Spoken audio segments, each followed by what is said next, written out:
여보, 우리가 가진 거 다 합쳐봐도 8천만 원이네. 은퇴 후 통장 잔고를 보고 한숨부터 나온다는 분들 생각보다 많습니다. 한때는 매달 꼬박꼬박 월급이 들어왔고 아이들 학비와 생활비를 감당하면서도 그래도 노후는 어떻게든 되겠지 싶었죠. 그런데 막상 은퇴하고 나니 그동안 준비해둔 돈이라곤 퇴직금 몇 푼, 사라져버린 적금, 그리고 시원치 않은 국민연금뿐. 8천만 원으로 노후를 버틴다고? 누가 봐도 적은 돈이지만 지금 이 순간에도 그 돈으로 노후를 버텨가는 부부들이 있습니다. 그들의 삶이 특별한 건 아닙니다. 다만 방향이 조금 달랐을 뿐이죠. 오늘은 자산 8천만 원으로도 살아갈 수 있는 노후는 가능하다는 이야기를 해보려 합니다.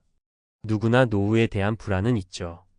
하지만 돈이 많아야만 해결되는 건 아니랍니다. 대신 돈을 어떻게 쓰고 어떻게 살 것인가에 따라 결과는 완전히 달라지죠. 자, 그럼 지금부터 실제 사례 3가지와 함께 현실적으로 버티고 있는 8천만 원짜리 노후 생활 이야기를 시작해 볼게요. 사례 시골집 하나, 텃밭 하나면 충분했어요. 66세 부부의 자급자족형 노후. 강원도 정선에 사는 박씨 부부는 5년 전 도시 생활을 정리하고 시골로 내려갔습니다. 남편은 은퇴 직후 8천만 원을 손에 쥐고 말했죠.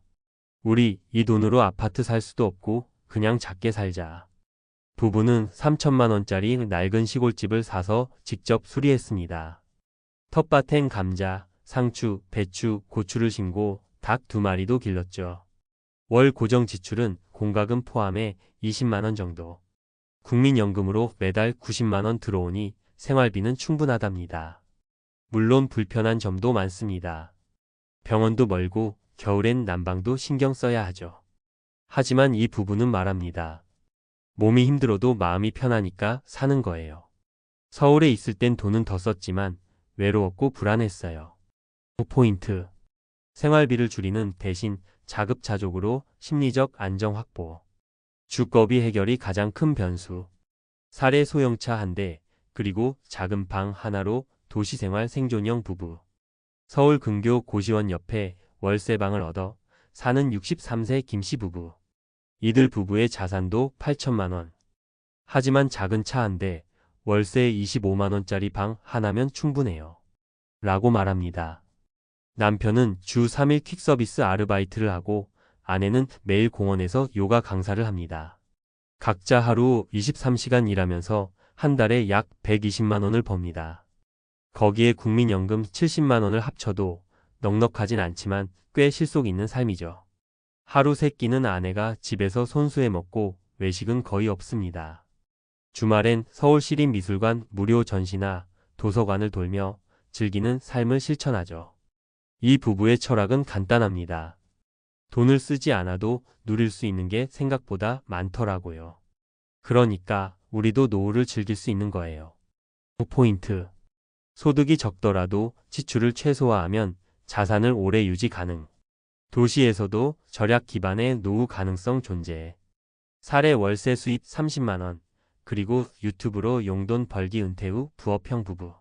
대전의 60대 부부는 8천만 원 중 절반으로 소형 빌라에 전세를 들어갔습니다. 나머지 4천만 원은 소형 원룸을 구입해 월세로 돌렸죠. 거기서 매달 30만 원 정도가 들어옵니다. 남편은 은퇴 전부터 관심 있던 목공 취미를 살려 유튜브 채널을 열었습니다. 처음엔 장비도 없이 시작했지만 지금은 구독자도 3,000명 정도 생겼고 한 달에 10만 원, 20만 원 정도 수익이 들어온다고 해요. 큰 돈은 안 되지만요. 유튜브에서 댓글로 덕분에 힘나요? 이런 거 보면 내가 아직 쓸모 있는 사람 같아서 참 좋아요. 아내는 동네 주민센터에서 취미 강사로 주 1회 활동 중. 이 부부의 포인트는 은퇴 후에도 일은 계속 한다는 것.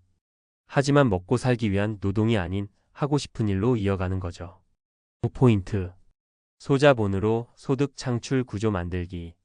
작은 수익이라도 심리적 안정감이 크다. 결론 돈보다 중요한 건 설계와 태도. 자산이 8천만 원이면 당연히 부족하다고 생각하기 쉽습니다. 하지만 세 사례를 통해 알 수 있듯 노후의 핵심은 자산의 액수가 아니라 그걸 어떻게 운용하느냐에 달려 있습니다.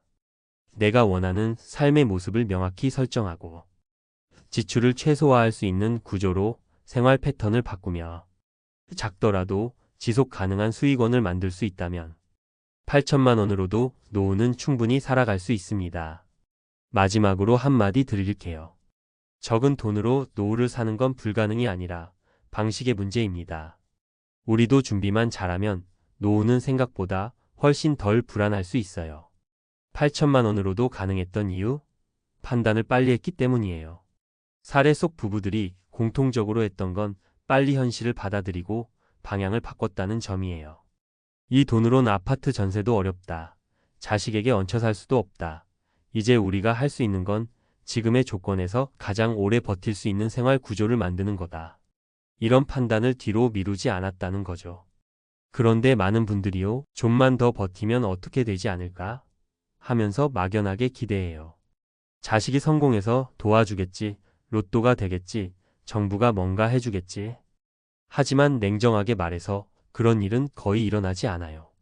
그냥 내가 지금 가지고 있는 돈과 체력, 능력, 상황을 기준으로 노후 전략을 짜야 합니다. 그렇다면 8천만 원으로 노후를 설계하려면 무엇부터 해야 할까? 1. 주거비를 먼저 잡아라. 노후 생활에서 제일 큰 고정 지출은 주거비예요. 월세냐, 전세냐, 자가냐에 따라 생활의 안정감이 크게 달라져요. 만약 월세를 살고 있다면 8천만 원 중 일부로 전세 전환을 고려해 보세요. 시골 지역이나 소도시는 아직도 3천만 5천만 원 전세가 있어요. 집을 살 순 없어도 작은 원룸을 사서 월세를 받는 구조로 바꾸면 고정 수익이 생겨 생활비 부담을 줄일 수 있어요. 주거만 안정되면 생활의 절반은 해결된 거나 마찬가지입니다. 2. 수입은 적더라도 흐름을 만들어라. 중요한 건 수입의 크기보다 지속성이에요. 매달 몇십만 원이라도 계속 들어오면 통장에서 돈이 줄어드는 속도를 늦출 수 있어요. 유튜브, 블로그, 중고물품 판매, 주민센터 강사, 텃밭 농산물 직거래 등 작게 시작할 수 있는 일거리들을 생각해 보세요. 체력에 자신 있다면 노인 일자리 지원 사업도 좋고요. 부부 중 한 명이라도 꾸준히 소득 흐름을 유지하면 우리 아직 괜찮다는 마음이 생기고 불안이 줄어요. 이건 단순히 돈 문제가 아니라 정신 건강에도 큰 도움이 됩니다. 3. 절약은 삶을 가난하게 하지 않는다. 절약하면 궁상맞다, 불행하다라고 생각하죠? 근데 이건 진짜 편견이에요. 도시락 싸서 산에 올라가고 마트 특가 챙기고 공공도서관에서 책 빌려 읽는 게 생각보다 훨씬 재미있고 만족도 높습니다. 그리고 이 절약의 핵심은 비용을 줄이는 게 아니라 낭비를 줄이는 것이에요. 불필요한 외식, 의미 없는 소비, 남 따라 하는 지출만 줄여도 8천만 원은 훨씬 오래 갑니다. 꼭 기억하세요. 8천만 원으로도 버티는 게 아닌 살아가는 삶이 가능합니다. 누군가는 말할 거예요. 겨우 그 돈으로 어떻게 살아? 근데요, 많은 돈이 있어도 불안한 사람들 정말 많습니다. 반대로 작은 돈으로도 단단하게 살아가는 분들도 많고요. 8천만 원이 많진 않지만 잘 쓰면 10년 이상은 버틸 수 있는 돈입니다. 거기에 국민연금, 작은 수입, 절약 습관이 더해지면 충분히 삶을 꾸려갈 수 있는 힘이 됩니다. 마지막 팁, 이렇게 실천해 보세요. 주거 문제부터 해결하세요. 무조건 고정 지출 줄이기 1순위. 하루 23시간이라도 일하세요. 체력되면 그게 최고의 복지입니다. 절약을 습관처럼 하세요. 절약이 아니라 나를 지키는 방식이에요. 함께하는 부부가 있다면 대화가 제일 중요해요. 목표와 현실을 맞춰야 흔들리지 않아요. 자, 이제 여러분 차례예요. 나는 과연 8천만 원으로 무엇을 할 수 있을까? 한번 종이에 적어보세요. 생각보다 할 수 있는 게 꽤 많을 겁니다. 8천만 원 누군가에겐 작지만 누군가에겐 새로운 노후의 시작이 될 수 있습니다.